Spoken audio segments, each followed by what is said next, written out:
আপনার ওই জন্য আমি জিজ্ঞেস করলাম। না না, আপনি কি আপনারা কি করছেন সকালবেলা তো আমি পড়ি না, অন্য লোক কেটে পাঠায় আমাকে। ফোনটা বললেন ডিএটা তাদের হাতে পাবে, ওরা অক্টোবর মাস থেকে হাতে পাবে। না, ওর সঙ্গে সম্পর্ক নেই, সুপ্রিম কোর্টের অর্ডারের সঙ্গে এটাকে গুলিয়ে ফেলবেন না। আপনি কোন চ্যানেল? আচ্ছা, ওটাই কাজ আপনাদের। আপনার সম্পর্কে জানি, আপনাদের সম্পর্কে জেনে রাখা লোকের দরকার আছে। আমাদের এই মুহূর্তে আমাদের সাধ্যমতো আমরা বলেছিলাম যে সরকার গঠন হবার ৪৫ দিনের মধ্যেই এই সরকার রাজ্য সরকারি কর্মচারী এবং পেনশনভোগীদের যে প্রাপ্য ডিএ, যেটা তাদের অধিকারের মধ্যে পড়ে, সেই তার ওপরে কাজ শুরু করবেন এবং কেন্দ্রের হারে আমরা এই রাজ্যে ডিএ দেব। আপনারা জানেন পরিস্থিতি বর্তমানে কি আছে। আমরা শুরু করলাম, আমাদের একটু সময় লাগবে, মুখ্যমন্ত্রীকে, অর্থমন্ত্রীকে আর একটু সময় দিতে হবে, শিল্পমন্ত্রীকে, তারা পরিস্থিতির পরিবর্তন ঠিক। আপনারা এতদিন ধরে আপনাদের অনেক কথা বলেছেন, প্রাক্তন মুখ্যমন্ত্রী অপমান করেছেন, ভিক্ষা দেওয়ার মতো 2% 3% দিয়েছেন, কখনো বলেছেন ঘেউ ঘেউ করবেন না। আমি আপনাদের বন্ধু হিসেবে কথা দিচ্ছি যে আর কয়েকটা মাস সময় দেন, অর্থমন্ত্রী, অর্থ রাষ্ট্রমন্ত্রীকে পাশে নিয়ে, যে আমরা একবার করে দেবো, দ্রুততার সঙ্গে করে দেবো, একটু সামলে নিতে দেন। মাত্র 1.5 মাস বয়স এই সরকারের, এবং বিপুল ঋণের বোঝা আছে, সব দিক সামলে এগোতে হচ্ছে। আপাতত 20% আপনাদের দিলাম, পুজোর মাসেই অ্যাকাউন্টে পেয়ে যাবেন। আমরা পুজোর মাসেই আপনাদের অ্যাডভান্স অ্যাকাউন্টে ঢুকিয়ে দেবো, অক্টোবর মাসে। যে এই বাজেট সর্বব্যাপী বাজেট এবং এই বাজেট সর্বস্পর্শী বাজেট। এই বাজেট পশ্চিমবঙ্গের জীবনে নতুন গতির সঞ্চার করবে। এই বাজেট মহিলাদের শুধু সুরক্ষিত করবে না, আত্মনির্ভর করতে সাহায্য করবে। আর এখনও চলার পথ অনেক বাকি। সবেমাত্র সরকার আমরা গঠন করতে পেরেছি। রবীন্দ্রনাথ ঠাকুর অনেকদিন আগেই লিখে গিয়েছিলেন, রক্তমাখা অস্ত্র হাতে যত রক্ত আঁকি, শিশু পাঠ্য কাহিনীতে থাকে মুখ ঢাকি। তো যারা একসময় ব্যান্ড বাজানোর কথা বলেছিলেন, ডিজে বাজানোর কথা বলেছিলেন, তারা আজ অত্যন্ত করুণ সুরে ঘরের কোণে বসে বেহালা বাজাচ্ছেন। সরকারি কর্মচারীদের ইতিমধ্যে বকেয়া এরিয়ার আগের সরকার কিছু দিয়ে গিয়েছিল, আমরা আসার পরে কিছু দিয়েছি। 16 থেকে 19 কার্যত প্রায় ক্লিয়ার হয়ে গেছে। এবারে ওদের বাকি 8 থেকে 15 আছে, সেটাও ফান্ড অ্যাভেলেবিলিটির উপরে আমরা দিয়ে দেবো, কর্মচারীরা অ্যাসিওর থাকতে পারেন। কারণ আপনাদের আন্দোলনের আমিও একটা পার্ট ছিলাম। আপনাদের কেন্দ্রের সঙ্গে রাজ্যের তফাৎ ছিল 42%, আমরা 20% ডিক্লেয়ার করে দিলাম, অক্টোবরে পেয়ে যাবেন, অক্টোবর থেকেই পেয়ে যাবেন। কৃষক থেকে শুরু করে পরিবহন এবং সাংবাদিকদের থেকে শুরু করে বিভিন্ন ছাত্রছাত্রী, সমস্ত মানুষের কথা, গৃহহীন মানুষের কথা মাথায় রেখে এই বাজেট তৈরি হয়েছে। নিঃসন্দেহে এই বাজেট পশ্চিমবঙ্গের অর্থনীতিকে আরও শক্তিশালী করবে এবং সামগ্রিকভাবে উন্নয়নের গতিমুখকে পরিবর্তন করবে এবং ত্বরান্বিত করবে। 20% দিয়ে এবং বাকি যে গ্যাপ থাকলো 22%, সেটাও ধীরে ধীরে ধীরে ধীরে অপেক্ষা করুন আরেকটা বাজেট পর্যন্ত, ডক্টর স্বপন দাশগুপ্তর আরেকটা বাজেট পর্যন্ত আমি আছি সাথে। আপনাদের কোনো অসুবিধা হবে না। 7th পে কমিশনের কমিটি করে দেওয়া হয়েছে, সহযোগিতা করুন। আমি টার্গেট বেঁধে দিয়েছি, ডিসেম্বরের মধ্যে পে কমিশনের রিপোর্ট দিয়ে দিবে, তাহলে জানুয়ারি মাসে আপনাদের কার্যকর করে দেবো আমরা। 7th পে কমিশন কার্যকর হলে আগামী অর্থবর্ষে, অর্থাৎ 28-29 অর্থবর্ষে 8th পে কমিশনেরও কাজ, যা দিল্লিতে কেন্দ্রীয় সরকারের আয়োজন হয়েছে, আমরা সেটাও বিবেচনার সঙ্গে দেখব। আমি কোন কথা ছাড়ি আর কোন কথা বলি, মূল কথাগুলো বলে গেলাম আপনাদের এখানে। এবং আপনারা নিশ্চিন্ত থাকুন, সবাই সহযোগিতা করুন। প্রচুর দুর্নীতি হয়েছে, সিভিক ভার্মিকা শুধু বলিনি, আপনারা বাংলা সহায়তা কেন্দ্রে যে আইপ্যাকের লোকগুলোকে ঢুকিয়েছেন, আইপ্যাকের লোক হলেও ঢুকতে পারেন, অপরাধ নয়। ঝাড়াই বাছাই যোগ্যতার ভিত্তিতে হবে। আপাতত সবাইকে তো রাখছি, ছাঁটাই তো হবে না বলছি, খুব ক্লিয়ার, এই সরকার কাউকে ছাঁটাই করবে না, কিন্তু ঝাড়াই বাছাই তো করবো। আপনার এভাবে সরকারি টাকা দেওয়া যায় না। অনেকে সোশ্যাল মিডিয়ায় অনেক জ্ঞান দেন, আমরা শুনি দেখি, একটু অপেক্ষা করুন না। একজনকে তো 34 বছর দিয়ে দিলেন, তালা লাগানোর কাজ ছাড়া আর কিছু করেনি। চিরকুটে চাকরি দিয়েছে পার্টির ক্যাডারদেরকে, আর একদল 15 বছর সাদা খাতায় চাকরি দিয়েছে। এরাই এখন বড় বড় কথা বলেন, ভাষণ দেন, সোশ্যাল মিডিয়া প্ল্যাটফর্মকে ইউজ করেন এবং একটা বিশেষ সম্প্রদায়ের লোকদের উস্কানি দেওয়া কথাবার্তা বলেন। এই সরকার বাংলার সংস্কৃতি ফিরিয়ে আনার জন্য হেরিটেজ কমিশনকে পুনরুজ্জীবিত করা, আমাদের মঠ মন্দির সংস্কারের জন্য উল্লেখযোগ্য সিদ্ধান্ত নিয়েছেন। 3000 কোটি টাকা বরাদ্দ রাখা হয়েছে। আমরা তীর্থক্ষেত্র সার্কিট, প্রভু শ্রী চৈতন্যদেব সার্কিট, আমরা এগুলো করব। এই সংস্কৃতিকে কেউ অস্বীকার করতে পারবে না।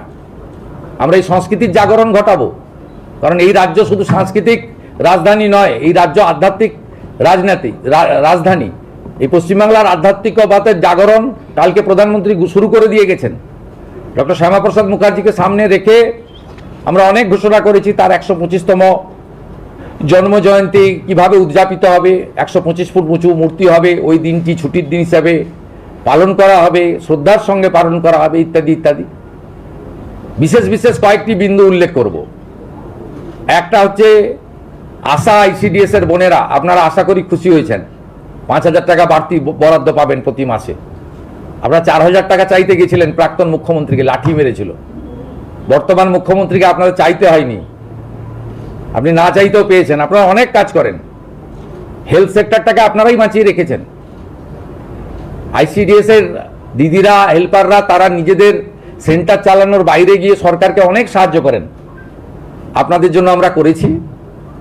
আরও অন্যান্য সেক্টর, প্যারা টিচার বন্ধুদেরও আশ্বস্ত করতে চাই, 5,000 টাকা বৃদ্ধি ঘটেছে।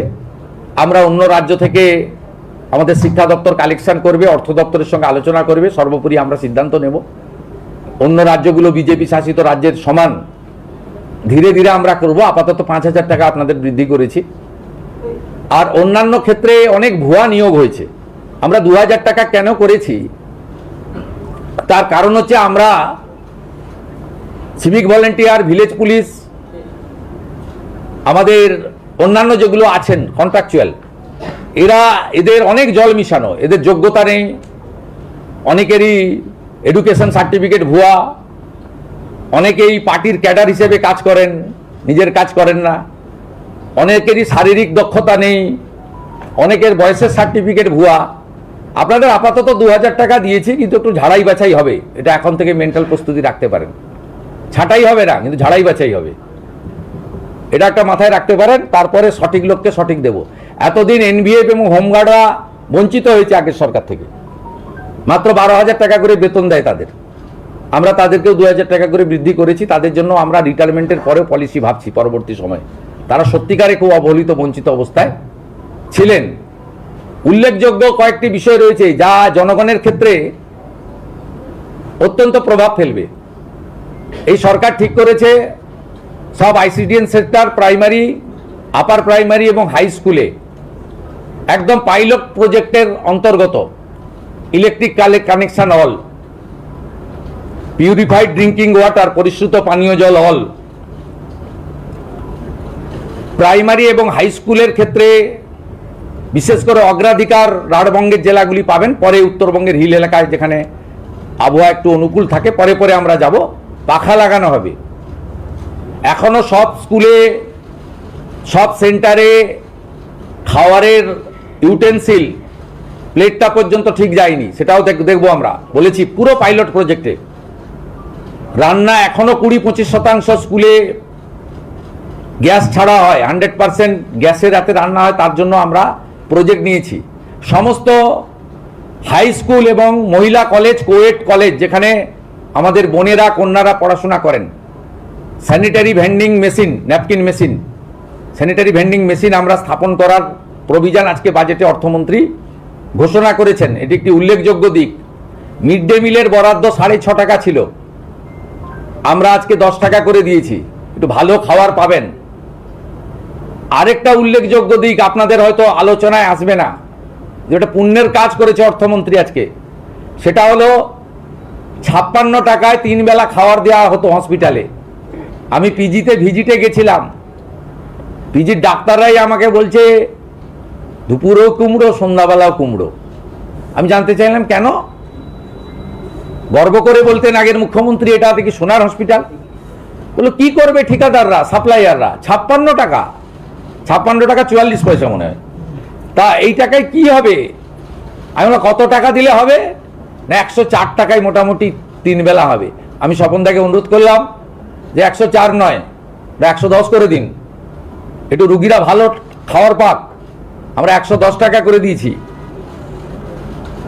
হসপিটালে কোনো নেতা, মন্ত্রী, MLA, কোনো শিল্পপতি, কোনো কোটিপতি লোকের, কোনো মিডিয়া চ্যানেলের এডিটর, ডেপুটি এডিটরের বাড়ির লোকেরা যায় না, তারা প্রাইভেটে যায়। অত্যন্ত গরিব মানুষগুলোকে ওইখানে যেতে হয়। আজকে 110 টাকা করে ডায়েট করে দেওয়া হয়েছে। আর কি বলবো, এই বলে তো শেষ করা যাবে না। স্বপনদাই অনেকগুলো পেজ ছাড়তে ছাড়তে 90 মিনিটে থেমেছে, আর আমি 15-20 মিনিটে মোটামুটি বলে এলাম। বাকিটা ভালো করে পড়বেন, সব পেয়ে যাবেন। আমরা কথা দিই, যা কথা দিই ভেবে দিই, সেই কথাটা ভালো করে রাখি।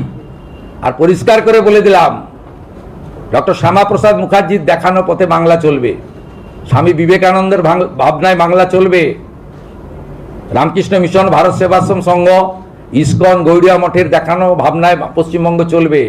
এই সংস্কৃতি থেকে আমাদের বিচ্যুতি ঘটবে না। আমরা ভারত সেবাশ্রম, রামকৃষ্ণ মিশনের সব শিক্ষা স্বাস্থ্য প্রতিষ্ঠানে কর্পাস ফান্ড দেওয়ার সিদ্ধান্ত গ্রহণ করেছি।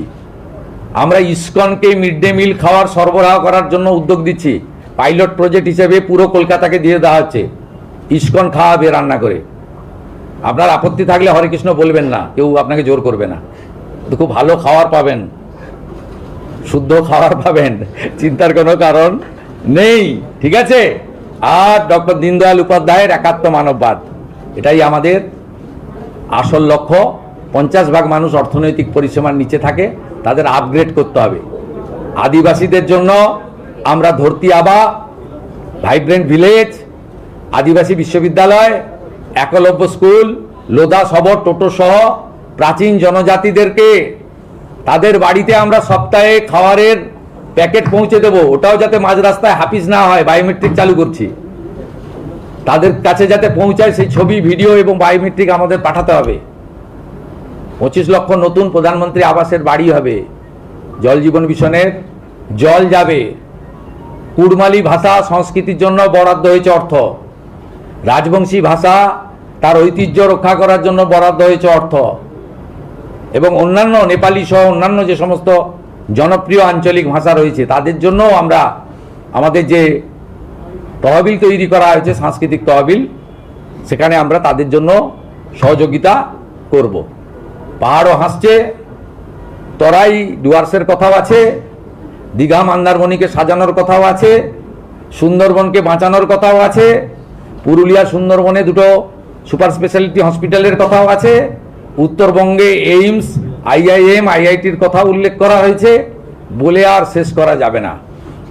সময় দিন, সাহায্য করুন, সহযোগিতা করুন। আর সোশ্যাল মিডিয়াতে যত সমালোচনা করবেন তত কাজের গতি বাড়বে। এটুকুই বলে আজকের বাজেটকে মুখ্যমন্ত্রী হিসেবে স্বাগত জানিয়ে মাননীয় অর্থপূর্ণমন্ত্রী, অর্থ রাষ্ট্রমন্ত্রী সহ প্রধান সচিব সহ অর্থ বিভাগ যেভাবে এই অল্প দিনের মধ্যে একটি ইনক্লুসিভ বাজেট, বহুমুখী উদ্দেশ্যযুক্ত এবং অর্থনীতিকে সুন্দরভাবে গাঢ় করে, অতিরিক্ত ঋণ নেওয়ার কথাও বলা নেই, আবার অতিরিক্ত ডেফিসিটও নেই, সামান্য 1-2 কোটি টাকার ডেফিসিট আছে। একটা সুন্দর বাজেট এখানে প্রতিস্থাপিত করেছে। আমি আশা করব আপনারা সবাই খুশি।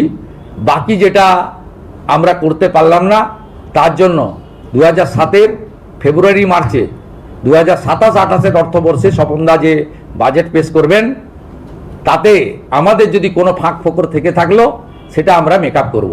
আমাদের সাংবাদিক বন্ধুদের জন্য আমরা রিটায়ার করার পরে আগে 2000 টাকা করে একটা ছিল আগের সরকারের, সেই 2000 টাকাও আমি যেহেতু আইএনসির মিনিস্টার, আমি গিয়ে লিস্ট দেখলাম 156 জন পান এবং খুব পছন্দের লোকেরা পান, অপছন্দের লোকেরা পান না। আমাদের কাছে পছন্দ অপছন্দ কেউ থাকবে না। প্রামাণ্য দিয়ে রিটায়ার্ড সাংবাদিকরা আবেদন করবেন। আমরা এই বাজেটটা আগস্ট থেকে, এই বাজেটটা তো ওই 4 মাসের নয়, মানে এপ্রিল মে জুন জুলাই নয়, আবেদন করবেন। আমি আবেদন নয়, চিঠি দেবেন। আবেদন ভাষা আমি প্রত্যাহার করছি, চিঠি দেবেন আমাকে। আপনারা 5000 টাকা করে পেনশন পাবেন।